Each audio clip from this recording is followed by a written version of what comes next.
Morning, Stephen in Chicago with the morning grain comments. Well, happy Friday to everyone. Overnight, grain prices are a little bit easier. I think that what you read of various trade publications overnight is that the trade may be thinking that, assuming normal weather globally, that final world corn, soybean, and wheat ending stocks may grow from yesterday's USDA numbers if we have better yields than what the yields USDA plugged in for trend.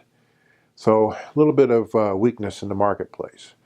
As always, the soybean market has a cloud over it with the trade talks between U.S. and China.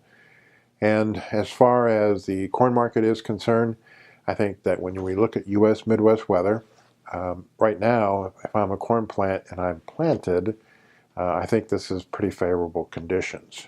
There is going to be a lag across the northern part of the Corn Belt in getting some corn acres planted, but right now I think the market says rain is probably a little bit of a negative feature.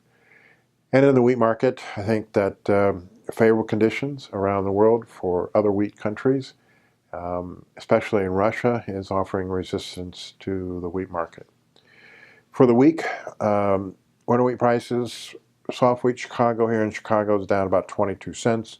KC 29 cents, and spring wheat in Minneapolis down 17 cents. Corn's down a nickel. Soybeans down 20 cents. Meal's down $9, and oil's up 45 points. Open interest yesterday in the beans went up, suggesting that maybe we've got some new longs that came into the bean market yesterday. Corn also went up, suggesting maybe we had both longs and shorts. As we get a little bit higher, if prices of corn go higher, I would expect U.S. farmers will continue to sell the rally. And wheat, open interest went up, and I would think that would be funds adding to the short positions. From an export standpoint, wheat is running about 16% behind a year ago based on yesterday's commitment numbers. USDA is forecasting a 14% decline. Corn running 1% behind. USDA is calling for a 3% decline. Beans 3% behind. USDA is calling for a 5% decline.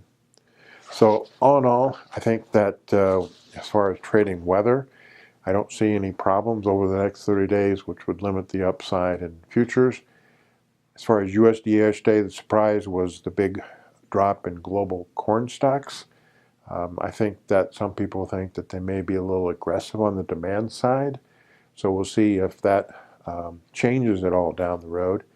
And we are seeing USDA calling next year's record soybean exports out of the United States. And we'll see if that changes as time goes on, if there's A, problems with U.S. and China relationships, and B, if South America grows bigger crops next year than this year.